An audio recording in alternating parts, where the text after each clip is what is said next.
to bring you into this conversation from a data perspective, is how do we encourage companies? So there's the regulatory way. Yeah. We're not all there.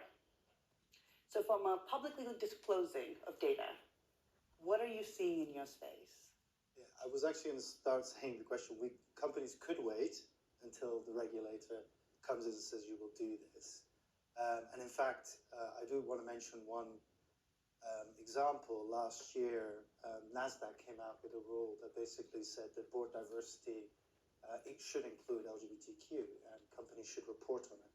So fast forward to this year, and maybe people have seen it, but Out Leadership published a report on this, and now 50% of nearly 4,000 NASDAQ companies report on LGBTQ in the boardroom. So I think regulators have a role to play, but what I would recommend is that companies shouldn't wait for regulators. And I think it's really important to understand that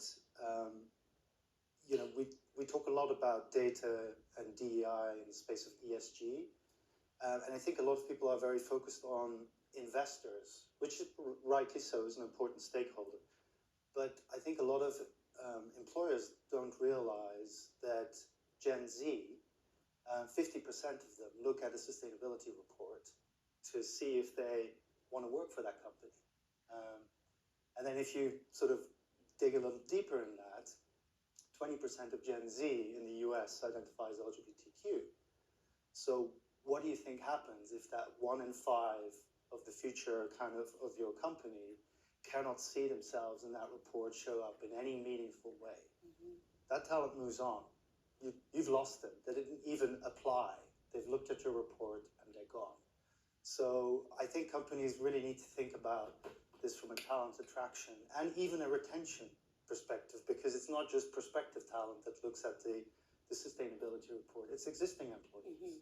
And again, if they don't see themselves there, maybe companies really good internally about LGBTQ, but then you go at the sustainability report and it's like nearly radio silence.